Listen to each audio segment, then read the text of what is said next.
You're listening to the N2K Space Network.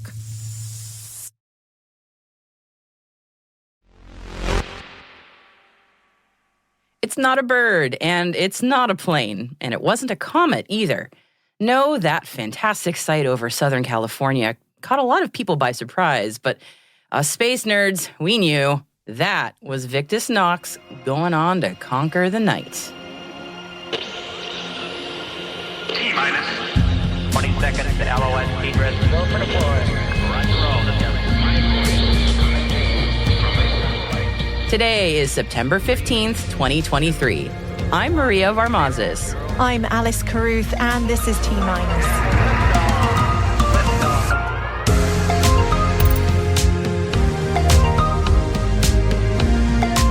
Victus Nox conquers the night. The U.S. DoD reveals its strategy for the protection and defense of on-orbit assets. Germany signs the Artemis Accords. And our guests today are 3 graduate students from George Washington University's Space Policy Institute, who've produced a paper that takes a deep look at the commercial space mission authorization regime. So stay with us for that chat.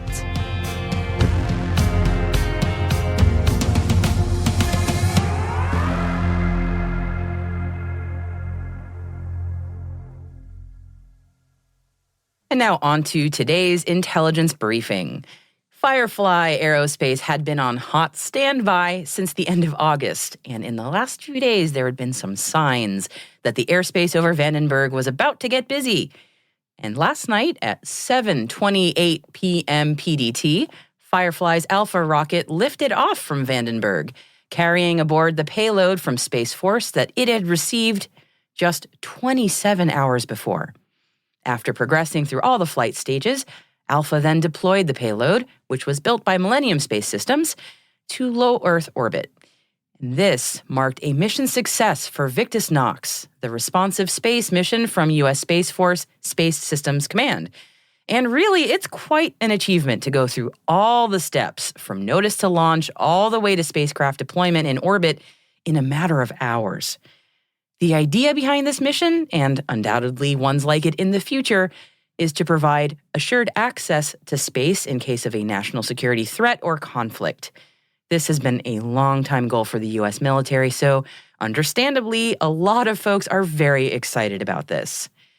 And Bill Weber, CEO of Firefly Aerospace, was justifiably proud today. He said, "Today was an incredible success for the Space Force, the Firefly team, and our nation after nailing this complex responsive space mission. Our combined commercial and government team executed the mission with record speed, agility, and flexibility, adding a critical capability to address national security needs." Kudos to them.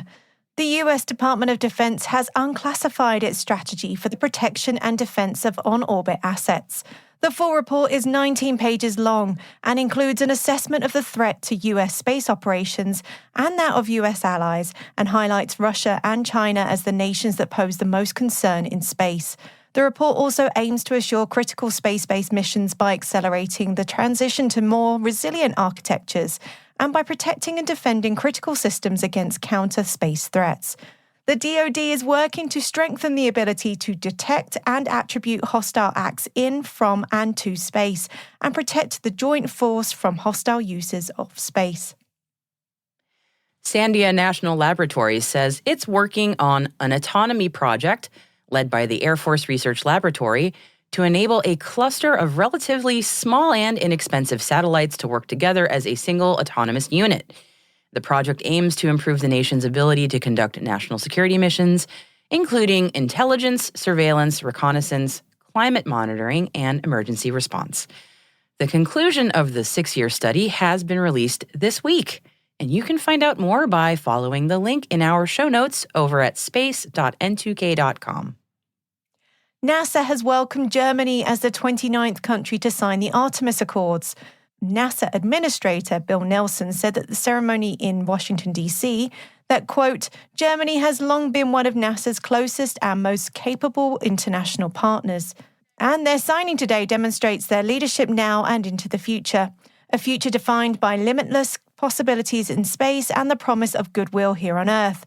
Now NASA says that more countries are expected to sign the Artemis Accords in the coming months and years ahead, as the US Space Agency continues to work with its international partners to establish a safe, peaceful, and prosperous future in space.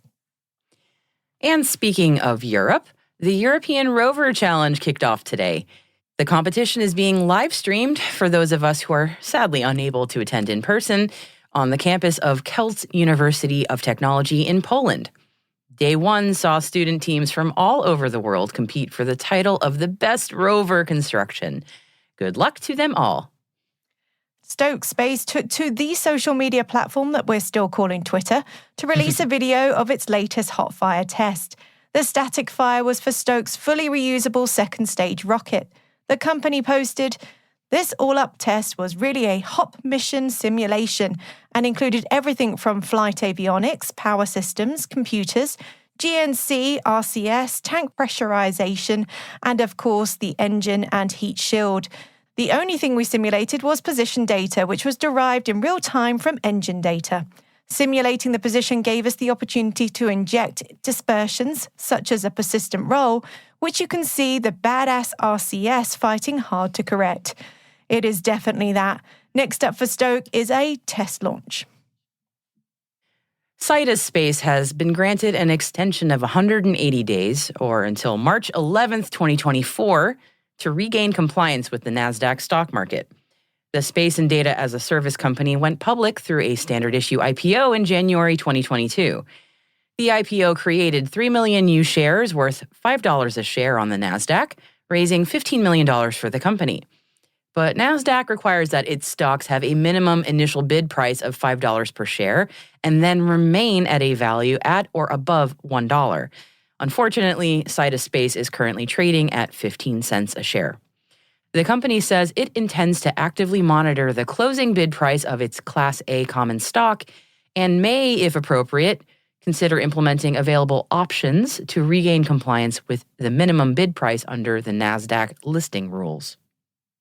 And news travels fast, especially when it comes to extraterrestrials, so it seems. The China Aerospace Science and Technology Corporation was forced to give their opinion on the topic of aliens after 2 alleged corpses were put on display at the Mexican Congress. It doesn't matter that the nations are on opposite sides of the world. Surely they're all in on this alien nonsense, so thinks the public. Although it seems that we at T- are in agreement with China. The supposed corpses are not proof that extraterrestrials exist. Can we put this to bed yet, Maria? Most definitely.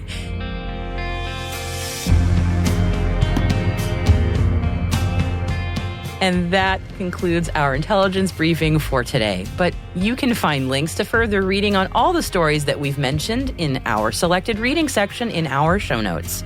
We've also included a piece on the U.S. Space Force aiming for more efficient operations with integrated units. They can all be found at space.n2k.com.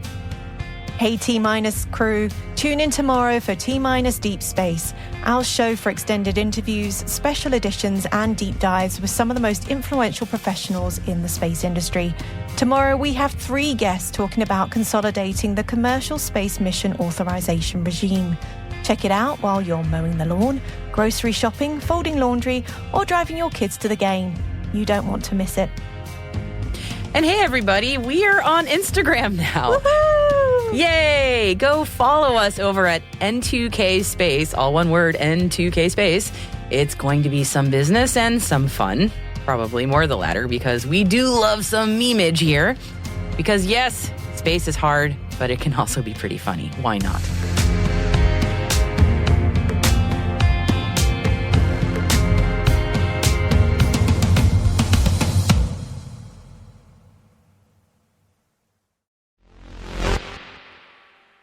A study produced by graduate students at George Washington University's Space Policy Institute is providing a deep look at the commercial space mission authorization regime. Current US regulation requires commercial space firms to navigate a complex web of federal agencies. This study looks at how the system could be consolidated. I spoke to 3 of the study's authors, Zeke Clayson, Shiv Patel and Frank Spellman, and I started off by asking Zeke to explain more about how they came up with the concept. So we were looking for what we wanted to do for our capstone. We had a wide range of options. Sort of key point for us was to find a client that had something that we could work on for them that would relate to space policy in some way. And so we went through looking through several clients, and we settled on the Defense Innovation Unit, DIU, who had, again, several options, but one of the ones that was most interesting to us and that they found was sort of a common concern among a lot of the companies with whom they work, was that getting authorization to do space missions, particularly novel space missions that we don't necessarily have a lot of experience in, it has been something of an issue that people have been looking at for a long time to try to facilitate easing that process, and we just haven't quite finalized it yet. There's a lot of ideas in the works, and so we wanted to sort of take our stab at what ideal regime, or at least the ideal next step for the space mission authorization regime would look like. So Shiv, do you want to talk a little bit more about that partnership that you have with DIU? How did you guys find that partnership, and what is it you're hoping to achieve with this paper? Hey, Shiv Patel here. So I work at a company that has done work with DIU in the past, and just being in industry and piggybacking off of what Zeke just said, it's a pretty hot topic issue right now. And there's legislation moving in Congress. At any industry event you go to, people are always talking about, their difficulties with getting something authorized, a novel concept or some sort of concept that doesn't neatly fit the status quo. So we took a look, and we kind of went into this process knowing that we wanted to tackle an issue that's being talked about right now. So mission authorization naturally was at the top of our heads, and we started sorting through different potential clients that we could engage with in order to get this done. And DIU came up as one that really works with industry and tries to help them navigate, some of this gridlock, if you will. I guess that's an appropriate word for it, on getting over the finish line for an authorization concept. So that's a little bit about how we went to DIU. It was actually Zeke that reached out first, and then we just went from there. They were super receptive of working with us on the capstone, and they actually work with NSIN, that's the National Security Innovation Network, in order to assist programs like ours that are looking for relevant capstone topics. So Frank, we've talked about what this problem is. Can you talk us through what it is that most of these space startups are facing in the industry, and what it is you were trying to achieve with this research paper?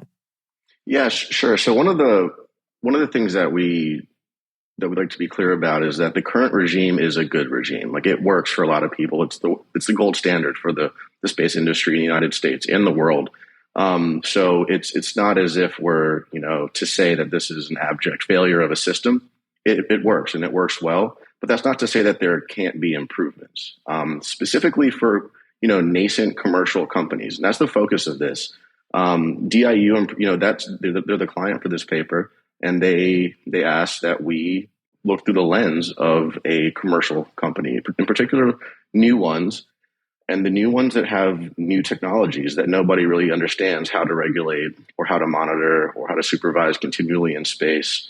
And so, yes, some of these companies are having problems, getting licenses, even just navigating the regulatory regime. Who do we go to?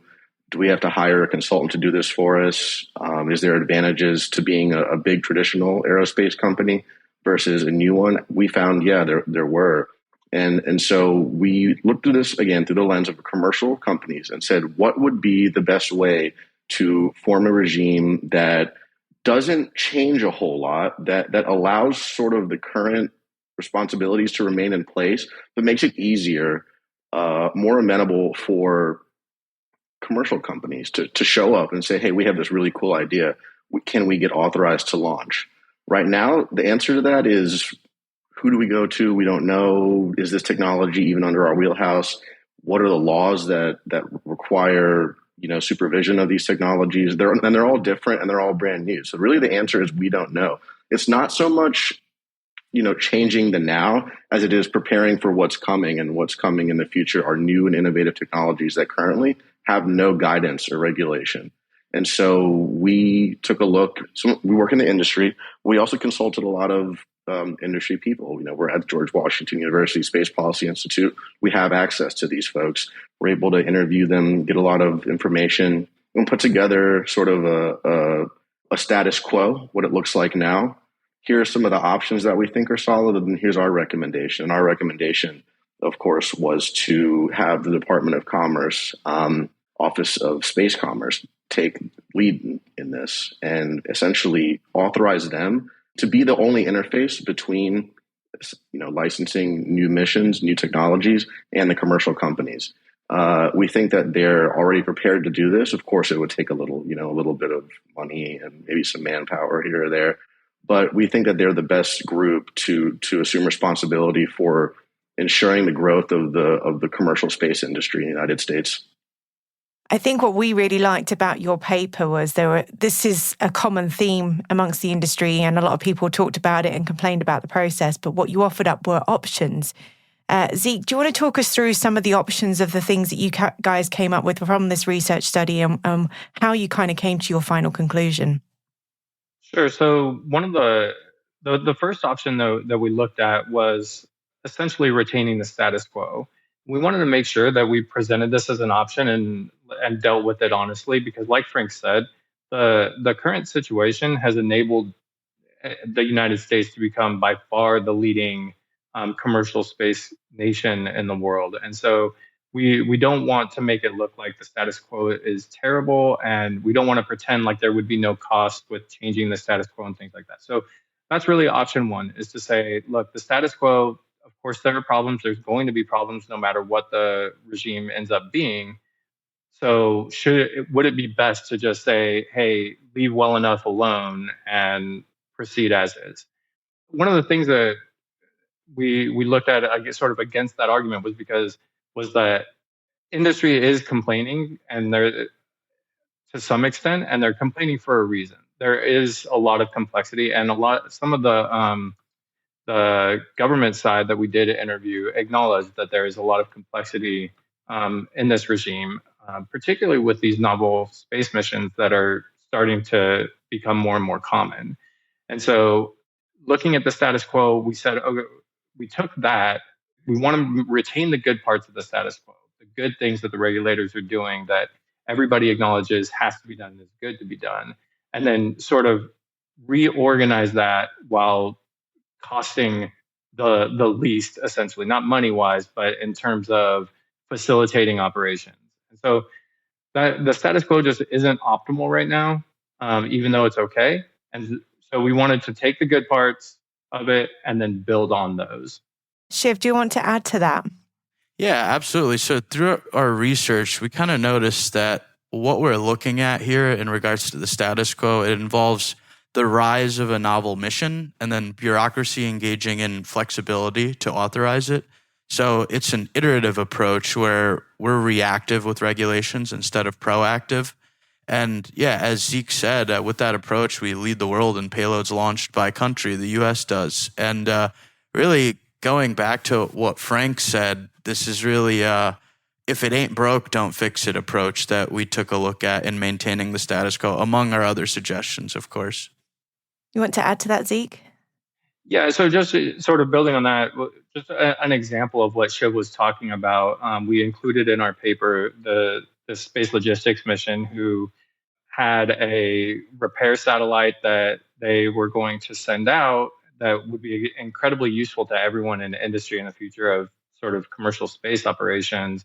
But no one knew who was going to authorize that and who was going to be the maintainer under Article 6 of the Outer Space Treaty. And so they just sort of figured it out, like Shiv said, flexibility and the concept of a light touch in terms of regulation is what they dealt with. So they eventually enabled this mission, but it took a long time and there was a lot of confusion. And that can cost particularly novel companies that don't have a lot of capital on hand, money and time that they just don't have when they're trying to do these new innovative things.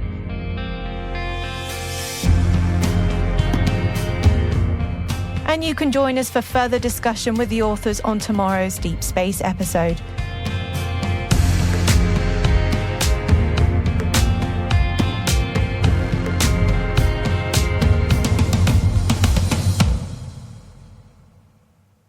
We'll be right back. And welcome back. Now we know what space looks like.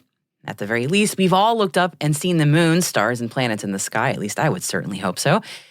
We joke around here a lot that space probably smells pretty bad thanks to all the methane that has been discovered.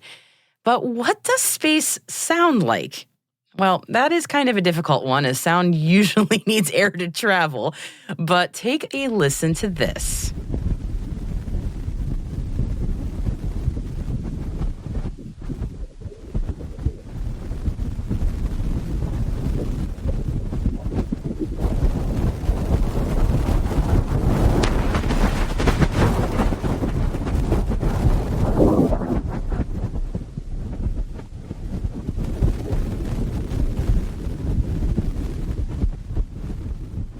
Now, what do you think that was? And what if I told you that that was the sound of the sun? On September 5th, 2022, NASA's Parker Solar Probe was about to make its 13th close approach to the sun when a coronal mass ejection, which is a powerful explosion of magnetic fields and plasma, erupted right in front of it. That sound is a composite collected by the Wide Field Imager for the Parker Solar Probe instrument on board, which captured the entire event. Parker spent roughly 2 days observing the coronal mass ejection, becoming the first spacecraft ever to fly through a powerful solar explosion near the sun. The information collected provides researchers with an unparalleled view into these stellar events and an opportunity to study them early in their evolution for the first time. That's super cool.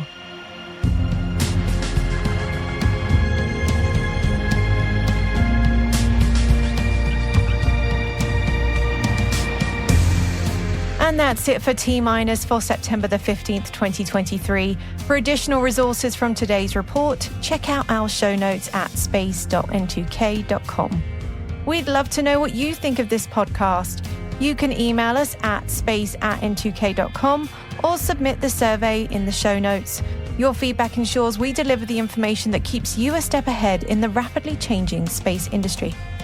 We're privileged that N2K and podcasts like T- are part of the daily routine of many of the most influential leaders and operators in the public and private sector, from the Fortune 500 to many of the world's preeminent intelligence and law enforcement agencies. N2K Strategic Workforce Intelligence optimizes the value of your biggest investment, your people.